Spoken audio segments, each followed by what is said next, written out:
everybody. Welcome to another episode of the Recovery Scene. My name is Leslie. I'm your host. Make sure to hit that subscribe and that like button. Tonight, we've got something really, really cool. It is a round table. I have never, ever been on one of these before, nor have I facilitated one. So this should be really cool, and it's going to be really easy because I have some awesome people on here. Mike, Nicole, Sal, and Aaron have all been kind enough to come on here, and we're going to start talking about I guess, a really hot, touchy subject right now, especially going around TikTok. So it's if you are on MAT, medically assisted treatment. And you know what? I was going to have Mike go first, but I think I'm actually going to have Nicole go first, because what I would like is for Nicole to explain to people what MAT is and what it entails, and then we'll move on to our questions, if everybody's cool with that. All right, so Nicole, could you just give us, I'm sorry to be like, oh, by the way, you're first, but could you kind of give us a rundown of what MAT is? MAT is medication-assisted treatment, and the type of medication-assisted treatment that I utilize is Suboxone. I think it's really important to say that medication-assisted treatment is not just taking Suboxone.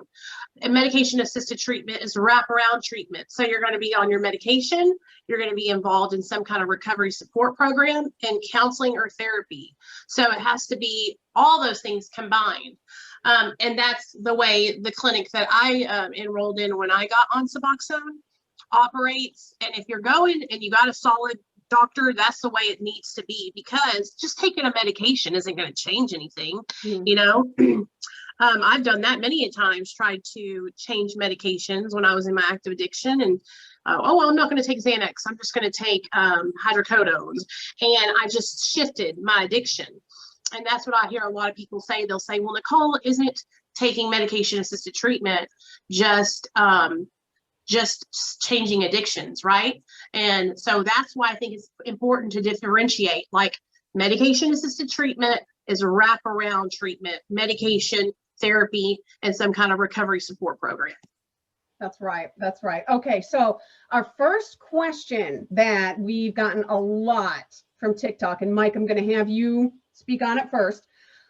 Can you attend, speak at, and or run an NA meeting, a Narcotics Anonymous meeting, if you are on MAT? Okay, so my personal experience, I say yes, right? First and foremost, yes. My explanation, so I've worked an NA program. Right now, I work with a different fellowship. However, and I have personal experience with MAT myself. And just to quickly just explain how it worked for me, it didn't work for me, but that's just me. Like, Nicole talked about what the program offers of clinics and things like that. However, see, I didn't do that. I never changed the behaviors behind my addiction and who I truly was. So it was still manipulation. I was, trying to maintain doing other things, still giving dirty urines for other things in the clinic. Like, I didn't utilize it as a tool. It was a complete crutch, in that sense. So I look back and of course I know why it didn't work. Like, I never addressed, the therapy, the actual IOP program. I simply went to get medicated and left, and that was it. That's all it was to me, was medication, in the hopes that it would be like some kind of miracle drug. But I'm still that same asshole if I put down a bottle or put down a needle and I don't work on myself. I'm still that same guy with the same behaviors, same person. So, but I think if it's used as a tool, and, hopefully your goal would be, in the long run, abstinence in the long run. If that doesn't work out, so be it, whatever gets you another day. Like, my overall look at, like, I'm not judgmental whatsoever towards MAT, because I've done Suboxone for 2 years. I was on a methadone maintenance program for 5 years, and I failed miserably because I still never gave myself to an actual program with it, whether that be just therapy, which I didn't do any of. I didn't speak in the groups that we had in IOP. I wasn't working a fellowship. I just simply took the medication and that was it. So nothing changed. But like I said, I'm not judgmental whatsoever about any MAT, as long as you use it the way it should be used. You know what I mean? And even when I started using these things, I was very manipulative. So I manipulated the doctors. Like, it's not holding me. It's not enough, because I still wanted that euphoria. I still wanted the sense of being high from taking that medication. So I just kept up and up and up in my doses, which just leads right back to, because I wasn't working on myself and saying like, okay, I surrendered to drugs and alcohol completely. Let me work a program for a year or so while I take this to build a foundation, and then taper myself off of that, and hopefully one day wake up and be abstinent. Because just for me, abstinence is just what works for me. But that's also when I finally gave myself to an actual 12-step program, which also isn't everybody's, cup of tea or certain road to recovery. Everybody's unique, I think, for sure. But as long, I don't see, and there's definitely a lot of hatred, and it's just opinions is all it is. Like, everybody's got an opinion, and some stink, period. Like, I'm sorry, but if you're taking my inventory, like, you should probably look in the mirror. Anybody pointing a finger, there's 3 pointing back, period. So, like, I feel like even in the rooms of and I go to, and I'm in meetings, and if someone says you can't be here because listen, at the end of the day, the only thing we need to participate and be a part of these fellowships is the willingness to stop. Whether even if you come in high on drugs, like, as long as you have the willingness, you're welcome, period, at the end of the day. So I think whoever says you can't do this or cannot do that, like, if you're not robbing anyone anymore, you're not stealing, you're not hurting your family, you're living a productive life, you're a stand-up citizen, you're working, you're taking care of your kids, you're doing all these things, and that's what helped you get there, more power to you. Like, keep going, like, whatever gets you that next 24. And Right. like, if people want to be judgmental and do that, then I listen, I don't sit that high. It's not my place to judge anyone. There's one ultimate authority to me, and he's not of this world. So I think people are just judgmental and based off, like, okay, if it works for you, all right. If they don't take it, well, good for you. But, like, some people are, what we would call chronic relapsers, or like habitual offenders that tried and got, 7 days, 14 days, 30 times, and just can't get it. And if that's what they need as a foundation to move forward, God bless you. Exactly. Like, Exactly. Thanks, more Mike. power to, yeah, absolutely. Yeah. Aaron, I wanted to move to you because I believe you are in the NA fellowship. Is that correct? Yes. Okay. That's correct. Okay. So I wanted you to speak on that, but I also wanted to talk about what the NA literature says about being on medication under the supervision of a doctor, the way Nicole was describing. So yes, it does say if you're under the supervision of a doctor, then you're good. However, they are actually in the process of writing something new. The World Foundation for NA is in the process right now, like as we speak, writing something up about Matt that I've heard from many people. How do you feel about that? I'm cool with it. I mean, we were talking about this. I was on Vivitrol for 4 months. That is Matt. I decided to stop taking it, but that was just my decision. I mean, I would have had no problem going back to it if I needed it. But for me, I didn't need it anymore. I felt like I didn't need it anymore, and I haven't needed it. However, who am I to tell somebody what they need? First of all. Second of all, I run an NA meeting at nightly. And like I said, we're going to start having people who are on Matt come in. I think it's important. I think it's important for people to hear other people on it and their experiences, especially for newcomers who are on it. But exactly what Mike said, if somebody told me that I was not clean because I was taking Vivitrol, I would love for somebody to tell me I had to change my clean date. Not happening.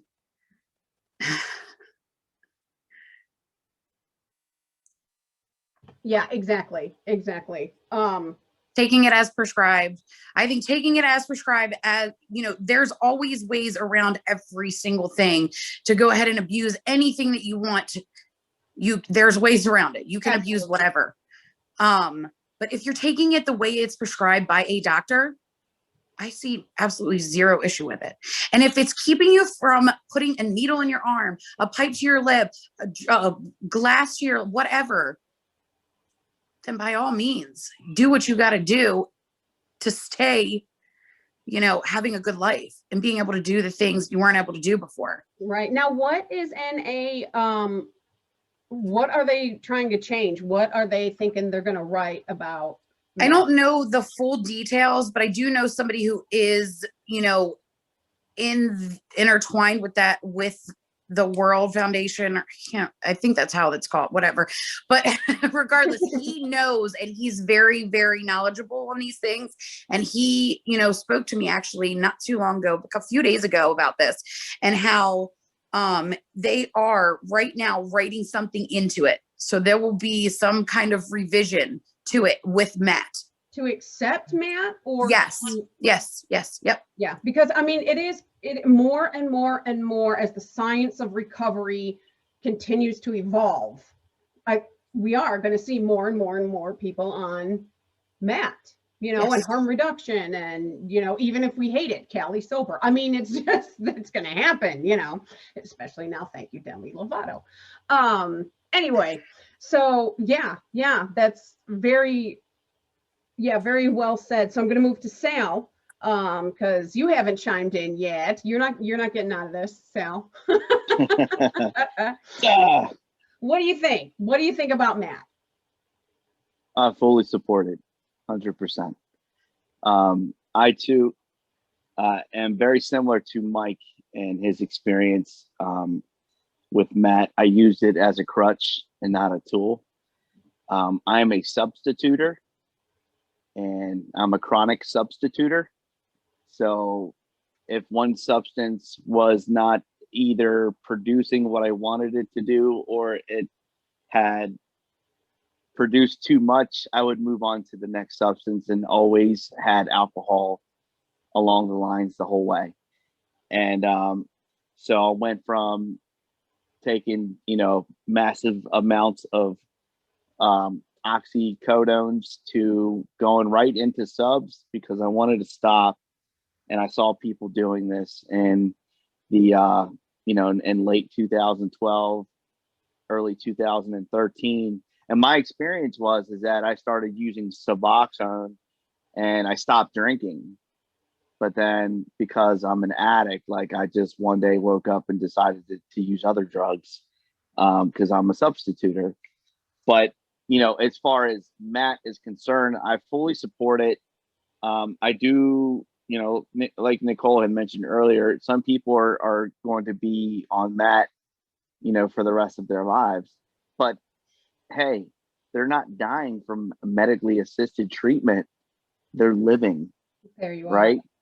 And so I believe that, you know, people get sober to add life to their days. And I believe that Matt helps add life to their days, because they're not dying from their DOC. And, you know, and if they're not dying, then that's a great thing, right? Because they're living. And and so it and for me, my personal experience, I was taught I work in AA program. My elders in my home group, you know, said, you know, try to purely abstain. But they never. Now, I will say, when I first went into the rooms, like, I talked about drugs in an AA meeting, and I was almost like kicked out because I overtalked and I was a mess. But a lot of people that I'm affiliated with in my area are old timers, and there's a lot of young people that purely abstain. But that's their story, and that's my story. But I also talk to a lot of people that are on Matt and they're living. And that's my point, is that people on Matt are living. I support them. And, you know, maybe one day they don't want to be on it. And I obviously fully support that as well. I think the goal is to kind of climb up that mountain, you know? Right. So Right. that's my All hot right, take so on it. thank you, Sal. I'm going to head back over to Nicole, and I want to ask you to start, and you are the best person to start, being that you are in the program. How often, whether it's in real life or TikTok or whatever it is, do you deal with "you're not clean"? You're not clean. Oh my God, all the time. All the time. That's why I started telling my story. It was a year after I had a year sober, because my sponsor, of course, I asked her when I could share, and she said, you need to wait till you have a year because you ain't got nothing to say. And so I listened to what she said. And in 2016, I started sharing my story on Facebook. And you would have thought that I was like, you would have thought I was Little Nas sliding down the stripper pole to hell, because everybody was like, yes, she's saying she's in recovery on Suboxone. Clutch my pearls. Yes, they were clutching their pearls, girl. And I was like, that was my truth. And I've always been somebody who's not going to lie about it. And here's the thing. I know in my heart of hearts that I'm doing the right thing. I'm taking my medication as prescribed. I'm active in a recovery program. I'm helping others. And when it comes down to it, like, we have to be honest with ourselves. There's people out there, they know in their hearts if they're taking their Suboxone or their methadone and they're abusing it. You know what I mean? And the only person that we're hurting when we do that is ourselves. We're just holding ourselves back. But yeah, I've experienced it a million trillion times. Every single day on my TikTok, I get a comment from somebody who doesn't know that I've been involved in a 12-step program and worked the 12 steps. They don't know that I work in recovery in the treatment industry. They don't, and they think that I'm just, it's like they just judge before they get the whole story. And I promise you guys, if I could have gotten sober through abstinence, I would have. I tried for over 10 years. I was in and out of treatment. I ended up losing custody of my son, and that was the thing that brought me to my knees. And I knew I needed to change something up and do something different. And that is why I tried Suboxone. But I was so against it because of what I had been taught for so long about it not being recovery. And that kept me from getting on Suboxone and getting on MAT earlier, which could have saved my life. And I might have never even lost custody of my son if I had actually given it a try early. And so that's what I want people to understand that are saying these things, is that they're deterring people from life-saving treatment.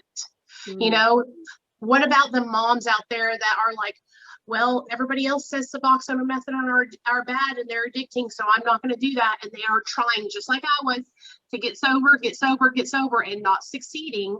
And then they die and their kids have no mom, or they're somebody's daughter. And they, that's what I don't think people understand, that our words carry so much weight, especially when we're in recovery and people are looking up to us because they're hearing us. That's why I try to be so careful when I talk about things. I just don't want to be the person who planted a seed in someone's mind to not try and get help if they need it. You know what I mean? Right. So I try to be really open-minded, but I get judgment all the time. I'm used to it by now, though. Well, you said something really powerful, and if you're not a Christian, it's cool, but I know that a couple of us are, and it does say the power of life and death is in the tongue. And it doesn't matter if you're a Christian or not, because words have weight, words have power, and you can hurt somebody so much more with your words than your fists. Because, you hit somebody, that heals. But the scarring of being bullied, of people saying hurtful things, those things stay. They affect who we are inside.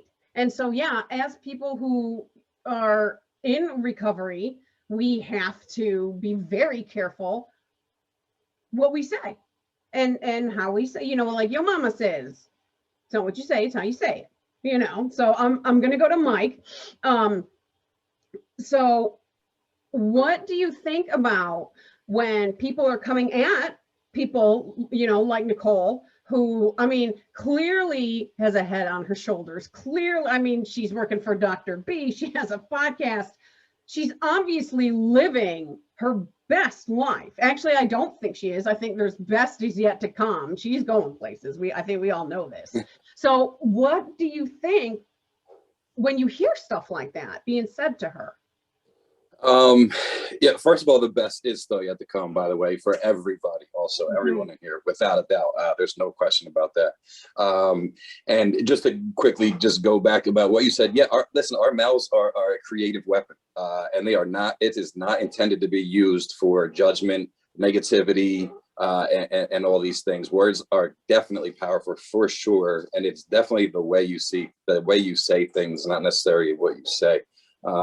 But yeah, like all the naysayers, like all those people that want to judge and say, like, honestly, I feel like like what Nicole's doing, how she's living her life, like she's doing what she needs to be doing, to live this productive life she has and gain the things she actually has and everything. And it's funny because a lot of the people that make these judgments and say all these things clearly are not very working their own program very thoroughly if they have something to say about it. It just goes to show you. I know people that are on MET, just like Nicole said, and like clearly are doing the right things, and it's about their walk, not what they're talking about, like the way that they walk in their recovery. And I find sometimes these people are stronger in their recovery than some people that are abstinent. I just don't think anybody should judge. Is it going to continue to happen? Absolutely, no question. But like, then obviously Nicole has thick skin. She's used to it. She's used to being, hearing that, and it sucks. But it's like, and then you just got to try to not hold resentment towards these people and forgive them for what they say, because at the end of the day, you can only wish for them what you hope upon yourself. And just real quick, just to go back about, MAT period. Like when I got clean and sober, there wasn't Vivitrol or Sublocade. It was the pills. It was the pills of Suboxone and Subutex. There's also the Vivitrol and the Sublocade. So like for me, it was a behavior change I had to make. I had to change everything, but it started with my behavior. So if I, maybe back then, if Sublocade was available or Vivitrol was available to me, and I was able to take that just once a month, and instead of, because for me, I had to wake up and put something in, like I had to, no matter what it was. So like that attitude I had to change. I recommend that to people sometimes because, I've worked inpatient, I've been a residential counselor and a recovery coach with people in outpatient programs, stuff like that. And they asked me, should I get on it? I said, well, look, let's try to change the behavior behind waking up and needing to take something. Like if you truly want to do this, why don't we just take it to the doctor for one shot a month?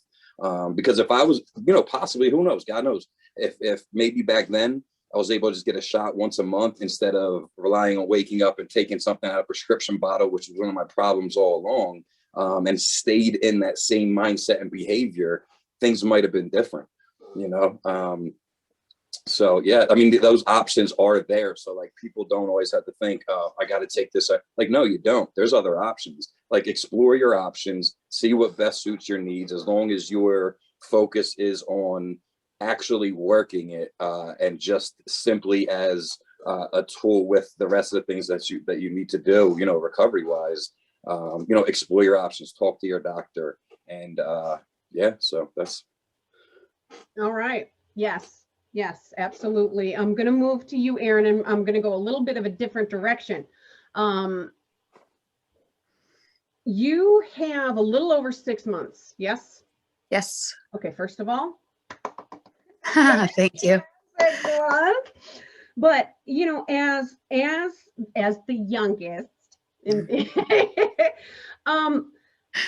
if somebody, I know you're not on MAT, but you have the viewpoint of somebody who came off of a hell of an addiction. And by the way, every single person on here, their stories are on the podcast, and they all have some powerful, amazing stories of addiction recovery. So, Aaron, you came off this, you fought addiction or you were in addiction, I guess, for a long time and fought to get out of it.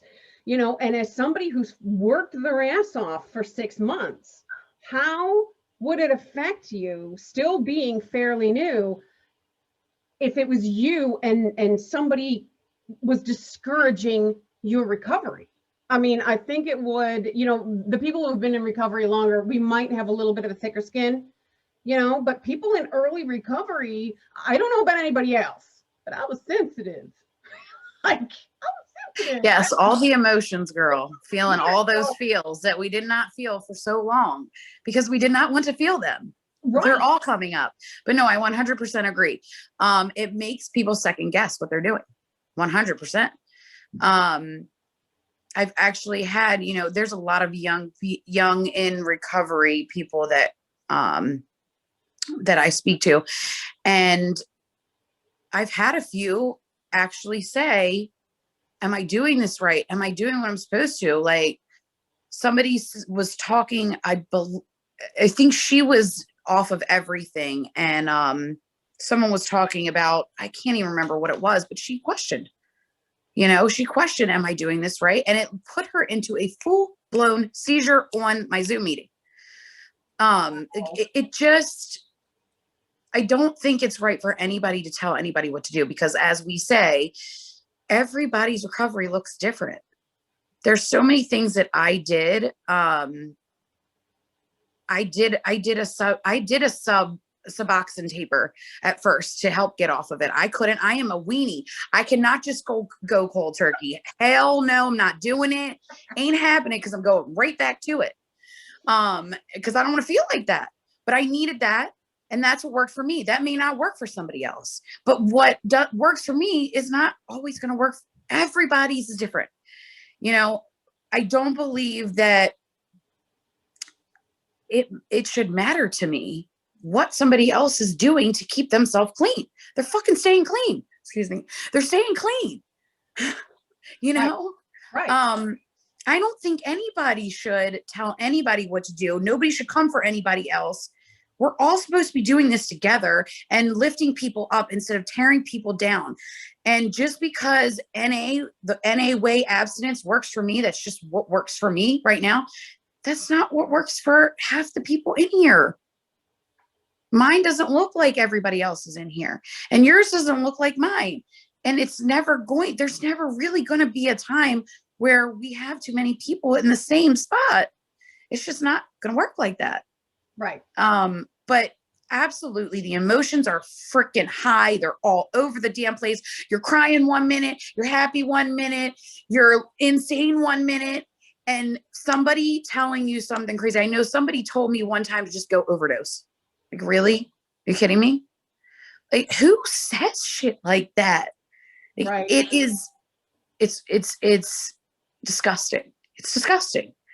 And we shouldn't be judging anybody else. If that's how you get clean, have at it.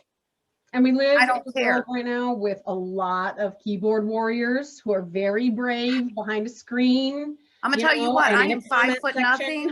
I would love to see them say that shit to my face. Then we really have a problem. Okay. Right. It's like, I was not, you know, you could take one look at me and be like, yeah, she was never that gangsta drug user. Like, I just wasn't, right? I was the little girlfriend, you know, from the suburbs, sending the boyfriend, you know, sitting in the car in the middle of Don't I look innocent? You know, innocent, like, I hope nobody looks at me, you know. But it's like, you would not talk crap to half the people that, you know, are in recovery. I wouldn't talk crap to half the people. I might get a little bit of a pass being that I was an addict, even if I was, like you said, even if I was a weenie one, you know, the silver spoon kid who, you know, got into addiction. But no, I would not come at these people, and neither would half the people. You know, if anybody's watching on TikTok or Facebook and they've had to deal with this, just remember, it's a keyboard warrior, it's a troll. Half of them would not say it to your face. Yeah. In the beginning, for me, like you said, like, I wanted to fight back at everybody. I wanted to defend myself. And then I'm just like, for what? I'm never going to see half these people anyway. They're never going to speak to me again. Like, it just doesn't matter. Who cares? Just keep it moving. Exactly. So Sal, you're up. So what do you, I mean, just weigh in. What do you think when, people are telling people who are on MAT or harm reduction, or, because, we've got to throw it all in together. There is, and I don't use her name because I don't know if she wants me to. I haven't asked. So there is a young lady on TikTok who, I mean, you can look at her and you can see she's healthy. She's living her life. She's not hurting her parents anymore. She's not in danger of death. She's not lying. She's not stealing. And she went from being an IV heroin user to marijuana maintenance. So, when I say, yeah, we started with Matt, but I'm just going to say any form, of harm reduction or medicinally, is it medicinally or medically? I always say it wrong. I know Nicole said it, and it was different from how I say it. Medicinal. Medically assisted treatment, but then I think they call marijuana maintenance medical marijuana, right? Okay, yeah, that's what I mean. There's so much. So Sal, back to Sal. Anybody who is on harm reduction or MAT or whatever, and somebody actually said, I don't know if it was to Nicole or whoever it was, but the day you come off that's day one. So you're trying to tell her, it hasn't been since what, 2015? So she, so when you come off of it in 2024 or whatever, I'm just making crap up. That's your day one. What do you think about that, Sal? I think that person heard it from another person that heard it from another person that heard it from another person, and so it's like, it's that trickle effect that people are listening to other people, but in reality, that person is not in charge of Nicole's recovery, my recovery, Aaron's recovery, or Mike's recovery, or yours, So at the end of the day, it's if I'm okay with self and I'm living my life and I'm not doing what I used to do before, I'm okay with it. And I don't give a shit what you think. But because we live and we work on TikTok. It's not just a social media app. Right. We're working, and we're helping people, and we run into these people daily, whether it's in the DM, in the live, or someone commenting on our videos, and you just have to take a breath. And for me, like, I pray for that person. And what ends up happening more often than not is that person later on down the road is going to reach out to you and say, hey, how did you do it? How'd you get to where you are now? And so there's a prime example of that actually happened on TikTok, and I won't mention their name, but, someone asked me questions. I gave them the tough love of the reality of the situation. That person blocked me, called me names, and now tells me that they love me. You know what I mean? So I just try to stay consistent with the message of recovery, and that message is this. She's going to turn the light off. Sorry, my daughter. The only requirement is a desire. Right. And I stick with that. Exactly. Thanks, Sal. All right, Nicole, back to you. Our next question was, and I can understand why people would want to know this. How do you handle it when you get these nasty comments, or like the troll that we all at one point probably dealt with over the last week and a half, or, how do you deal with it? How do you deal with it? And I'm going to ask you too, Aaron, because you're going to have a different perspective. So when I first started sharing about being on Suboxone, it really hurt me. Like, it affected me bad. I thought, I'm never going to tell my story again. I deleted my Facebook. This is back in 2016. And I was like, screw this. I'm not even going to try to help people. I'm just going to stop doing this. And it really affected me. But what happened was that lit a fire in my ass to get educated and learn everything I could about medication assisted treatment. And so now when people come at me, I come out with them with facts and education. And I can literally argue somebody like till the cows come home about teaching them and trying to help them understand where I'm coming from and my experience with medication assisted treatment.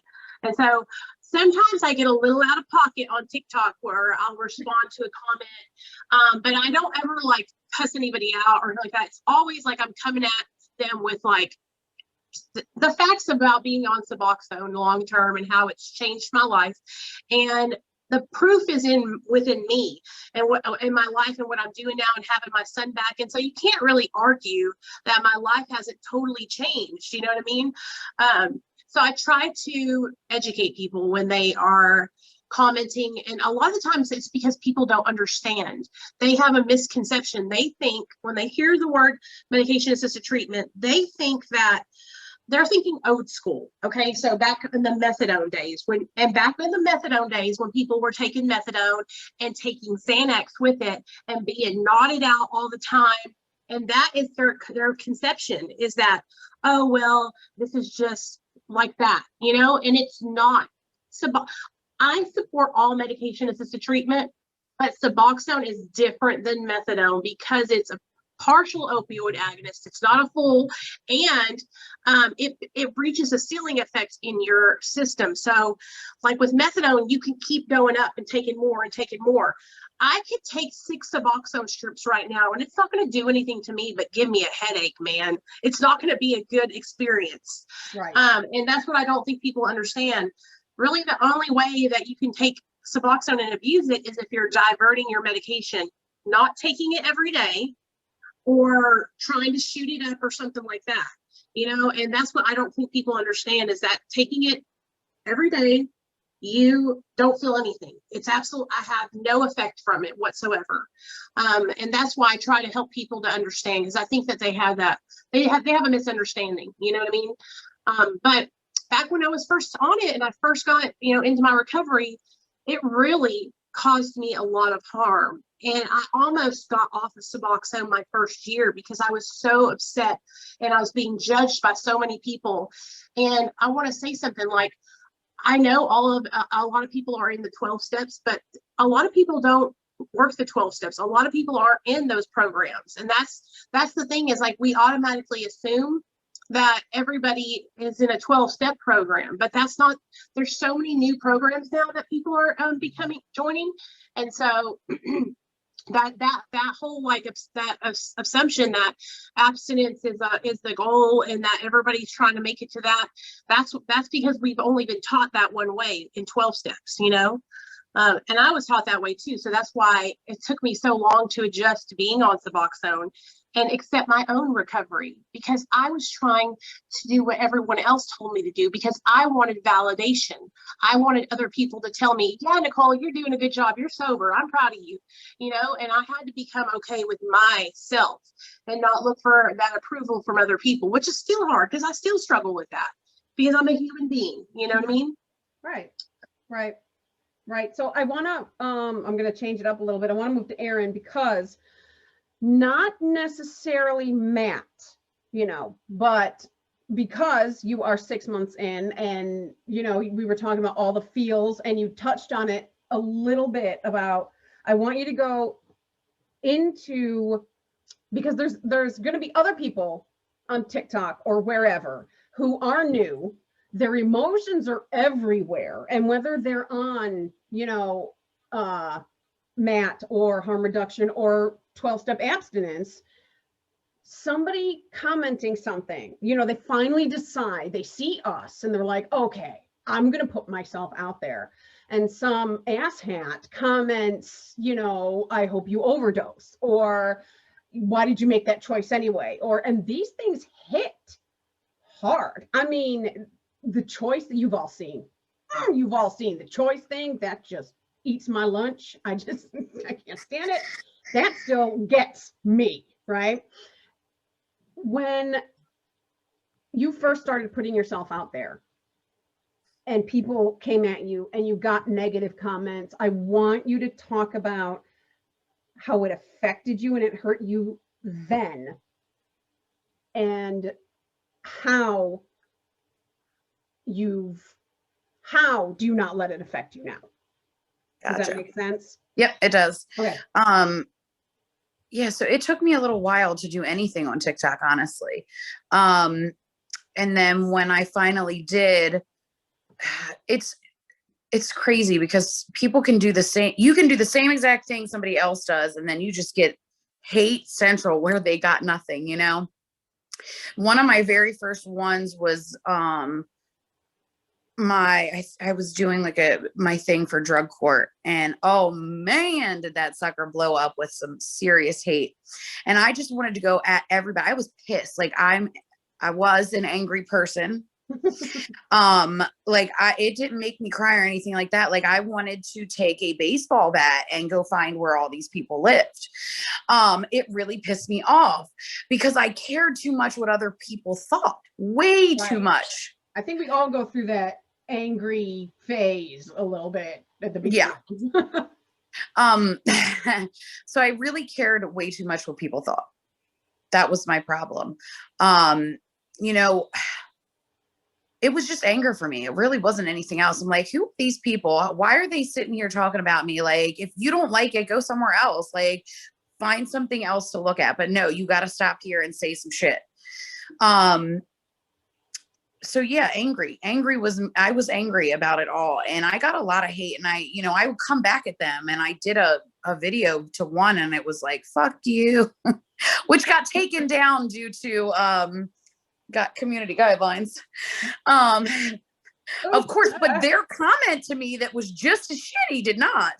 So, it's just that whole thing. However, now it has changed so much for me, and I don't know why. I guess, I try to really be supportive of everybody. I don't really get a lot of hate anymore at all. Yeah, they tend to give up. Yeah, I think so, because if you don't give it any fire, and this is what I try to tell people, because I've had people ask me, like, what do you do when this happens? You don't give it any fuel. Don't add any fuel to the fire.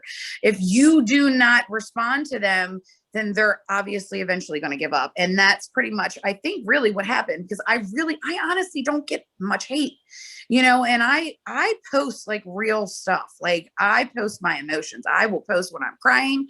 I post when I'm happy. Whatever. I put it on there, and I really don't get any hate. It's a lot of love these days, and I love that. Yeah. That's awesome. Yeah, it really is. Awesome. Yeah. Yeah.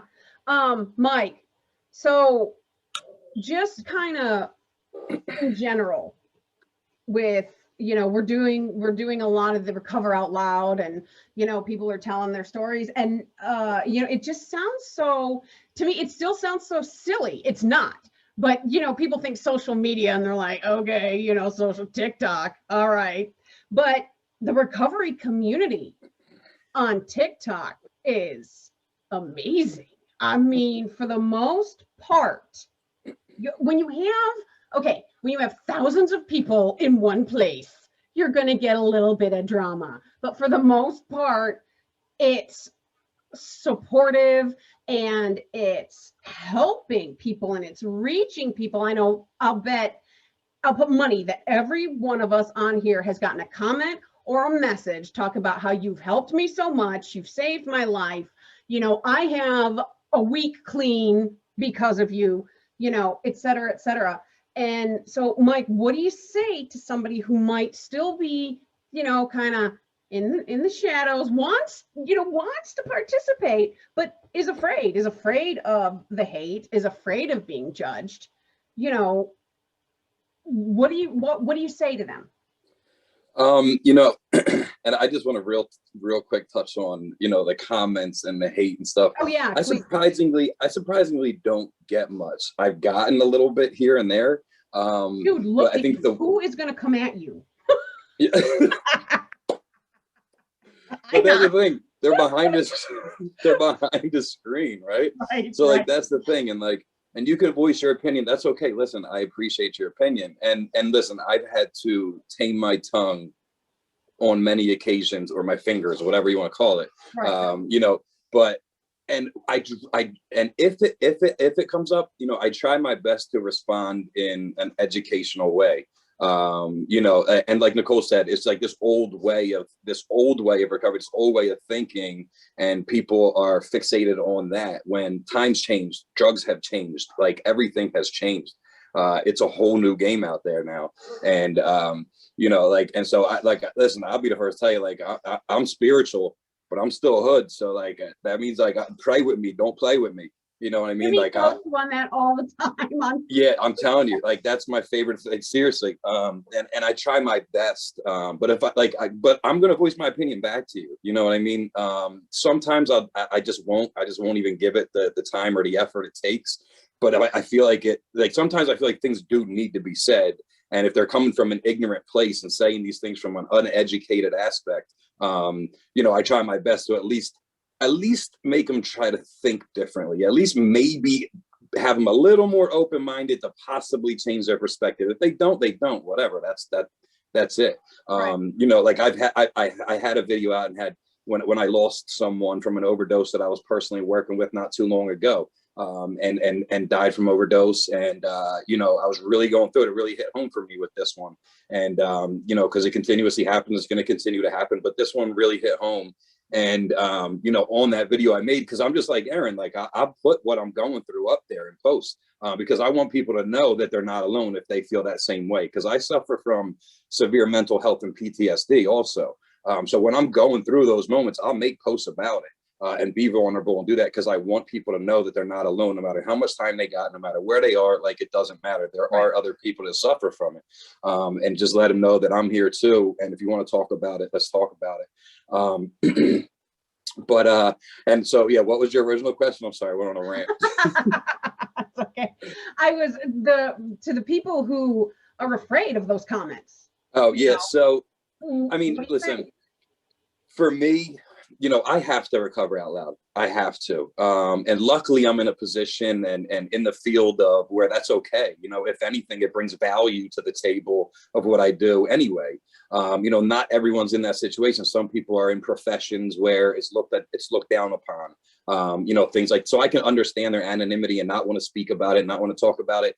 For me, just what I went through and the depths that I've been to and just the hell that I've been through and all the pain, like I had to turn that pain into purpose and turn around, and I have to use that, and I have to use the voice that I've been given. Like, you know, most of part of my, you know my whole story. You know, and my voice was literally taken from me. I couldn't walk, talk, or write. So like, now that I'm able to do all these things, I've been able to take all these things and completely change them into a positive way, and not care, frankly, not give a shit about what anybody says, because I know if I can reach that one, I've done my job. You know what I mean? And those comments that we do get, that's what it's all about. Sal said it, like, it becomes work on TikTok. It truly does. You know what I mean? It's not like just posting for fun anymore, because the DMs are insane. My EMs are my email's nuts. Like, it's really hard to keep up. But those little comments you get that say, you know, thank you, it's because of you I'm at 7 days, or thank you, I made the decision to go to treatment tomorrow. Like, that's what it's about. And if anyone's struggling with even opening up about it, but see us on there, on that platform where it had to have Zoom meetings, like, just show up, stop in the lives, just listen. You don't even have to comment. You know, just see what we do and see how, like, we're having fun still and we're helping others. Like, and people are, and they might see someone that they personally relate to in their exact situation that's talking about it, and see how a whole group will just shut down a conversation and just swarm them with love and help them overcome that situation. And I think them seeing that is a game changer. So like, what I would say to those people is, it's okay. Like, if you're uncomfortable, it's okay. Just show up, just suit up and show up, see what others have to say. Pop in on a Zoom, keep your screen off, stay muted, whatever you want to do, and just listen and see what happens. You know, that's really what my best suggestion would be, is just show up and give it a shot. Like, if you ever want to talk about it, you don't have to talk about it on a big platform. Like, I know most of us, we put our emails out there, we put phone numbers out there, like, to personally reach out and speak one-on-one. It doesn't have to be you know, blown up by social media or put on the internet. Like, I'll gladly take a phone call or a text message or an email and speak to someone on a one-on-one basis, completely confidential, you know? Exactly. And I've noticed too, and I think you said something about this a few sentences back. If somebody talks crap, say on a post Nicole makes. Okay. Nicole doesn't really have to say anything because about 20 other recovering addicts are going to swarm in on her page So true. and do it for her, So true. because it's a family, it's a support system, and yeah, you know what, I'm going to move over to Sal, and same question about the comments, Sal. But also I want you to talk about, because we talked about this earlier, whatever you're doing, whatever recovery you are in, the support system. I want you to talk about having the support system. But if you want to weigh in on the comments thing, feel free to do that also.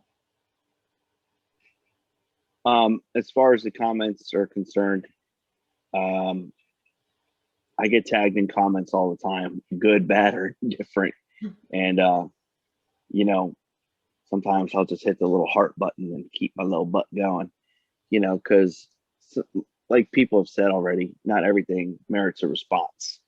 But I love the come ups, and like you said, people will swarm in and answer for them because of the love, and it's literally changed my life. So support system goes like this. In my house, my wife supports my recovery. She gave me the tough love I needed. My mom was an enabler.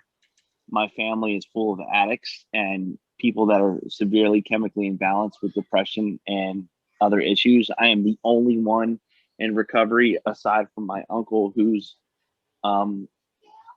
he just quit, just up and put Budweiser down. 30 years later, he's sober and nothing else. I don't get his kind. People are amazing, aren't they? Like, what is this magic? I'm done. Right. Argument with my wife, maybe she threatened that she wouldn't make his favorite pasta anymore. I don't know. But support is huge. I think, and what I see, a lot of people on social media, they don't have it, and so they need us. They Right. need us to support them. And so, like, somebody will type something to me in my DM, and I'm like, I love you. Like, I have to tell them, because I'm trying to give away what was so freely given, and someone may have not heard those words in so long. And then what I do is I follow those words up with action. So now I'm trying to be their support system and be their cheerleader, and do everything I can within my power to help that person gain what I've gained and what we've gained in recovery. But yeah, in my immediate household, my wife gave me tough love and an ultimatum, and that scared me straight. I didn't want to be divorced, and I was willing to do whatever it took, Yeah, that support is huge. Let's just, that woman's a saint. I know your story. He's awesome. Yes. But I it's unfortunate for the people who don't have support, whether they burned all their bridges or they don't even have family left. Maybe they've all passed on. There's no start or stop age of coming into recovery. So you can be 70 years old and want to get this thing, and you can be, I've seen as people as young as 13, 14 years old get this thing. Right. And so, yeah, it's crazy. It's crazy. So yeah, support systems are huge, and networks. I always encourage people to reach out, to the people, especially on social media, because think of it like this: we had to adjust our recovery because of the pandemic.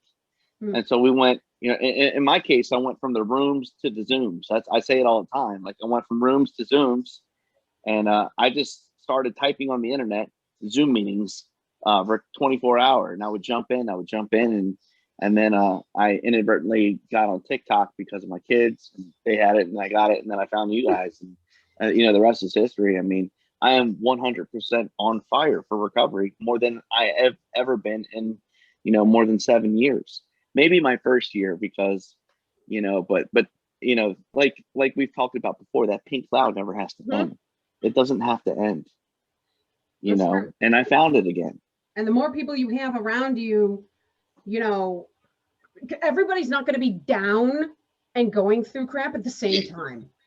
So when you're going through something, there are going to be all these people. I mean, if I made a video right now, or even a post on Facebook that said, I'm feeling like drinking, I'm feeling this, I guarantee you I will get so many comments and so many DMs and, just telling me why I shouldn't and how much I'm worth. And it's amazing. People laugh at social media, but it can be, if you use it right, a powerful, powerful tool. It really can. And, something you said, Sal, reminded me of something that I would hear when I was in NA all the time. I am not in a 12-step program, but you guys know I love 12-step. I love all the programs.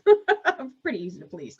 But they would say, all the time, we will love you until you learn to love yourself. And I think that is so powerful.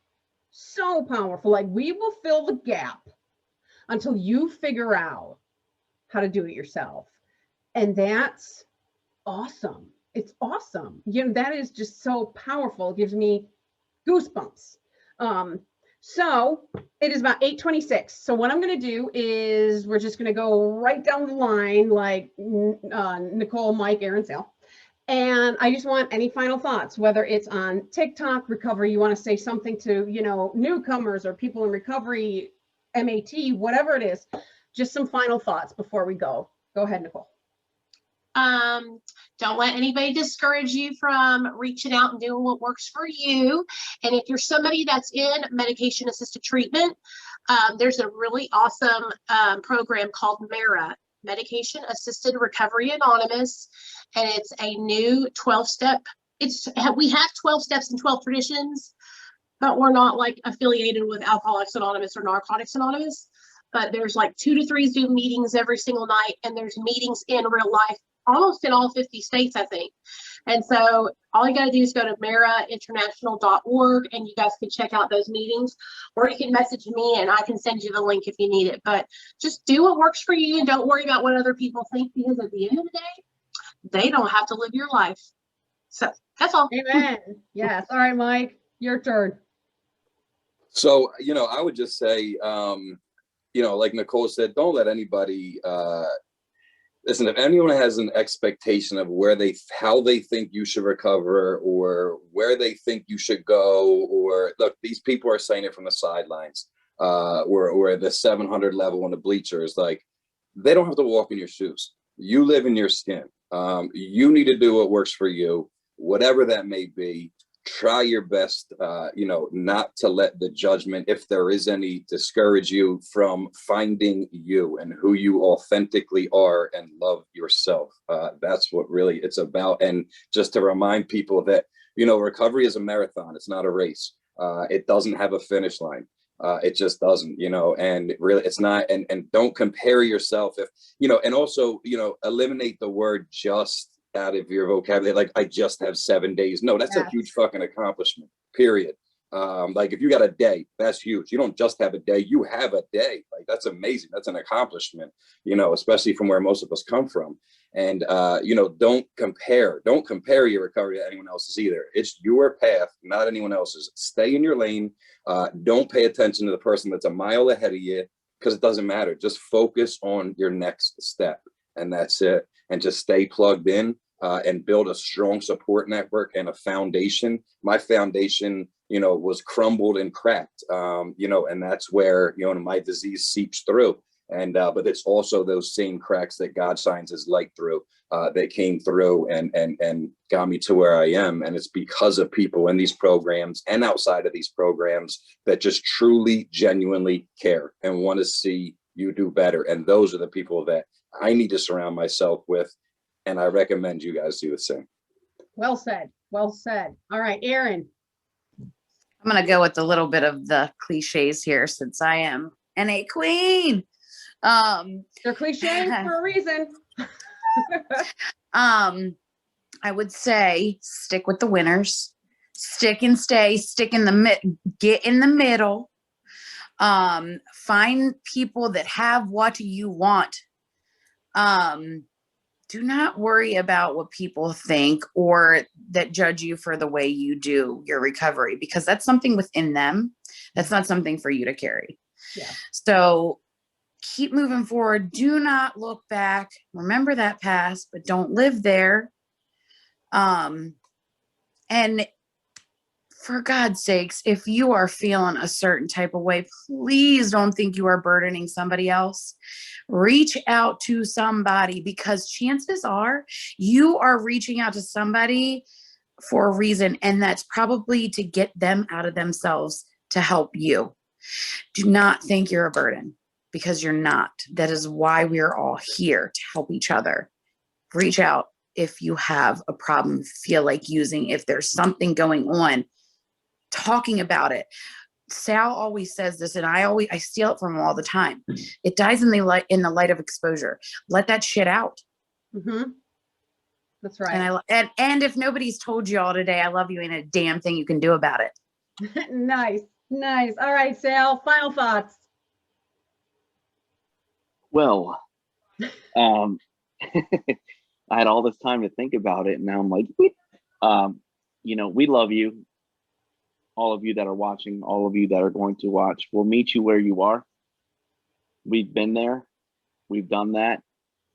I always try and tell people to remember of being a child before their drug habit, to release and find that inner child.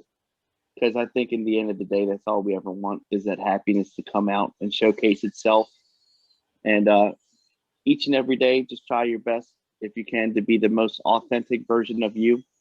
And for all of you that are watching right now and to watch in the future, hopefully you've survived 100% of your worst days. If you're watching right now, you have.